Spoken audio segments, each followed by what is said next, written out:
Welcome, and thank you for joining us for Webinar 3 in a series of 6 webinars designed to support participants in Samsung's Solve for Tomorrow competition. My name is Julie Baker. I'm the Head of Education at Auckland's MOTAT and one of the judges for the Solve for Tomorrow competition. And with me today is Sarah Washbrooke from TENZ, who is also a competition judge. We'll start with a karakia. Maori ora ki a mātou, arahina mātou I a mātou mahi, ki mihia he huarahi mō te kaupapa o te mātauranga o Hangarau, a whina atu, a whina mai, te po e here nei I a mātou, hui e, tae ki e. Our whakatauki for today. He kai ke akuringa. I have food in my hands. My abilities and resources are abundant. So we'll start by focusing on the junior category, which is years 7 to 10. A quick recap of the design thinking process for those of you who have seen our previous webinars. As you are aware, you work through the process from empathising through to implementation, and the focus of today's webinar is going to be the ideate stage in the middle there. So what is ideation? Ideation is where you are brain dumping as many different ideas as possible. It's where you've started to collect information from your stakeholders, you know clearly what it is you're going to be doing, but you're starting to dump ideas down. And ideas can be weird, wonderful, and maybe sometimes not even realistic, but the key idea is getting the ideas down. And that's how we start off with our design process, just putting down as many ideas as possible. On the slide here, you can see there are many different ways to actually ideate. Some people use thumbnail sketches to put ideas down as quickly as possible. Some people like post-it notes or writing things down in lists. And then something that designers do quite a lot is actually using a mood board. And these are images, materials, and photographs of different things that may actually help them in their ideation process. Once you've popped down quite a lot of different ideas, then what you're going to start to do is you're going to start to select some of those ideas which are more feasible. You're going to start to come up with your conceptual designs. And you can see there's an example here. So this was for a cat feeder to stop some cats guzzling their food and being seriously ill after eating them. They were my cats. And so what we had to do is we had to come up with some different ideas. So you can see we've not got lots and lots of ideas, but we're looking a little bit deeper into about 3 or 4 or 5 different ideas in here, and we're starting to explore. Now you can use other products out there, your product research, to help to start the idea process off if you want to, but obviously we want to try and make things new and unique. You can use colour to actually highlight some of those key concepts that you're really liking at the moment, and remember, link those ideas back to your brief and attributes as you're going through in your thinking. Link it back to your research, link it back to your stakeholders' needs. Once you've actually come up with some different ideas, we need to move on to the next stage, which is starting to think about, right, which ideas are we preferring, which ideas fulfill the need the best. And so this is where you go back to your design brief and your attributes and specification and compare the designs that you've come up with those key criteria that you have. You can also go back to your stakeholders, ask them, which ideas do you prefer? Obviously, in this case, we couldn't talk to the actual users, them being a cat, but you can talk to the family of the cat, and so they can actually help and support as well. You can also start to do some more annotating. So you can start to think about, right, well, what materials could this be made from? How could it be put together? How could it be used? And you're starting to explore the ideas a little bit further. And the final part is to think about analysing which of these ideas are the best. And the previous stages will help and support with this too. Your analysis, as you can see here, we've used different colour coding to help to analyse these ideas, but this will help you to choose 1 or 2 ideas to develop deeper and further for the next stage of the design process.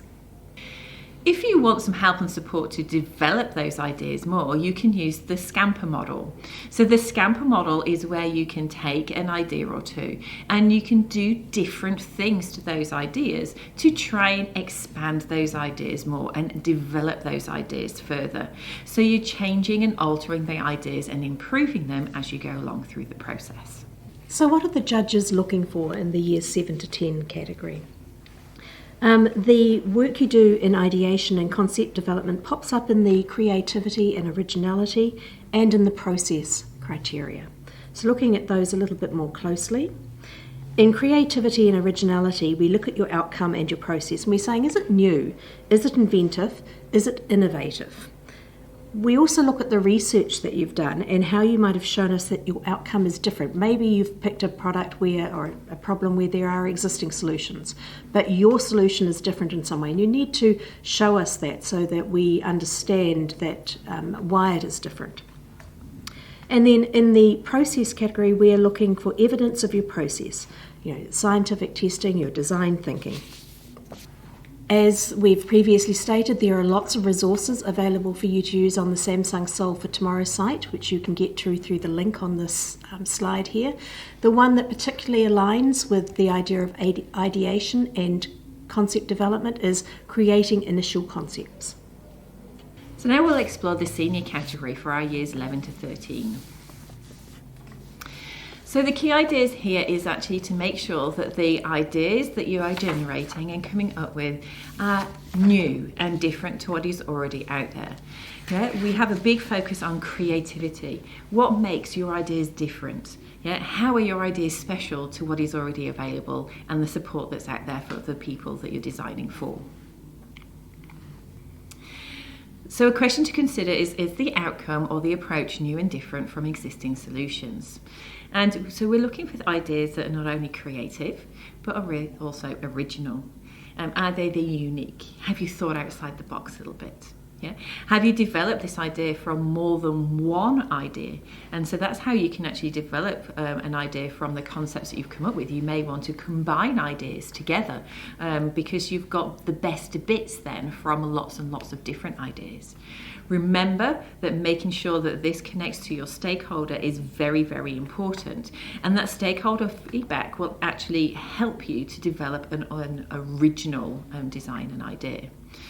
Exploration and experimentation is key at this stage. Yeah, coming up with lots and lots of different ideas, and before you going into deciding which one to go for in the future.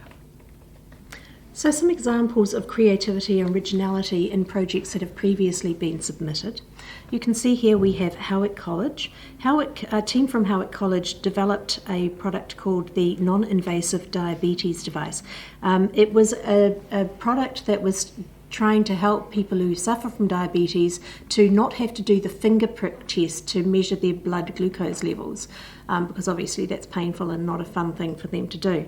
So they had developed a device which was effectively like a breathalyzer that you huffed into, and the device measured the ketones in your breath, and then was able to equate that to blood glucose levels. It was a very clever project that they worked on.